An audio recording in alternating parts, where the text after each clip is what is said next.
Hello అండి. నమస్తే.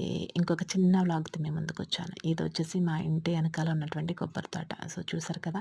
Day అంతా ఎండలో తిరిగి వచ్చి ఈవినింగ్ 4:30 అయ్యేటప్పటికి కొంచెం చల్లగా ఉన్న ప్రదేశంకెళ్దాం అని చెప్పి వెనకాలన్న కొబ్బరి తోటకైతే వచ్చానండి. కొబ్బరి తోట మా గేట్ తీయంగానే కొబ్బరి తోట కనిపిస్తది. సో, కొబ్బరి తోటలో మనం ఎక్కడెక్కడికో వెళ్తే సిటీస్‌లో ఇంత అదృష్టం అయితే ఉండదు. నాకదే ఇష్టం అనమాట ఇక్కడ. పల్లెటూర్లు అనగానే కొబ్బరి తోటలు, చెట్లు మంచిగా చాలా ప్రశాంతంగా మంచిటి గాలేస్తదనమాట. సో, ఇప్పుడు సమ్మర్ కాబట్టి అదంతా దున్నేసారు. తర్వాత వాటర్ పెట్టేస్తారనమాట. సో, ఈ డ్రెస్ చూసారు కదా! అమెజాన్‌లో తీసుకున్నాను. యోగ పట్టు అంతా కూడా మంచి కలర్‌తో ఇచ్చి రౌండ్‌గా కూడా చిన్న డిజైన్ అనేది ఇచ్చారు. అదే హ్యాండ్‌కి కూడా చివరన సేమ్ డిజైన్ కూడా ఏసిచ్చారనమాట. సో, చాలా బావుంది. డబుల్ లేయర్‌తో యోగ పట్టు అంతా కూడా డబుల్ లేయర్‌తో వస్తుంది. అలాగే నెక్ దగ్గర చిన్న వి షేప్ ఉంటుందనమాట.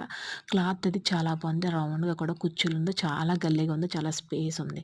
సో, అజియోలో నేను తీసుకున్న 2 డ్రెస్సులున్నాయి. సో, అయితే పెద్ద గల్లీ అనిపించలేదు. ఇది మాత్రం చాలా గల్లీ స్పేస్‌గా ఉంది.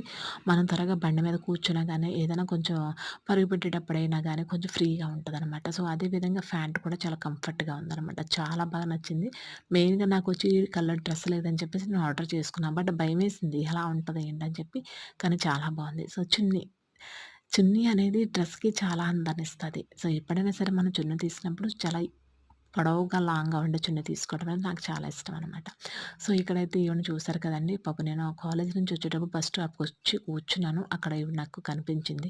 ఎందుకిలా అయిపోతున్నారు అని చెప్పేసి అనుకుంటే వీళ్ళు పెద్ద కష్టపడేది ఏముంటది? ఏమి కూడా ఉండదు. ఇది ఇక పక్కన బాటిల్ ఉన్నాయి కదా! Empty bottle ఏరుకుంటారు. ఆల్రెడీ ఈవిడ ఒక బాటిల్ అయితే ఎత్తేసింది. బాటిల్ ఎత్తేసిన తర్వాత తను ఇంకా ఏం చేస్తుందో, ఏం మాట్లాడుతుందో తనకు తనే నవ్వేసుకుంటుంది. తనకు తనే మాట్లాడేసుకుంటుంది. సో, అలా చేస్తుందనమాట. సో, ఇలాగా చేస్తున్నప్పుడు మగవాళ్ళకి అత్యాచారం చేసే ఛాన్స్ దొరికేస్తదనమాట. అందరూ కూడా ఈవిడనే చూస్తున్నారు. సో, ఎవడో ఒకడు ఉంటాడు కదా! ఏ దొంగ ఏదో ఉంటాడు. సో, అలాంటి వాళ్ళేంటంటే ఫాలో అవుతా ఉంటారు. సో, నాకైతే చాలా బాధ అనిపిచ్చింది. మనసుకి చాలా బాధ అనిపిచ్చింది. మాట్లాడి ధైర్యం చేద్దాం అనుకున్నాను. కానీ ఆవిడ ఏమంటదో ఏంటో అని చెప్పేసి మళ్ళీ నాకు భయమేసింది. ఏం కొడతదని చెప్పి. సో, ఇదొచ్చేసి కడియపులంక అనమాట. కడియపులంక అనేది ఈస్ట్ గోదావరిలో ఉంది. ఇది మొక్కలకి ప్రసిద్ధి. ఎవరైనా మొక్కలు కొనుక్కోవాలి అనుకుంటే ఇప్పుడు సమ్మర్‌లో చాలా కష్టం కాబట్టి వింటర్ సీజన్‌లో మొక్కలైతే బాగా బ్రతుకుతాయి.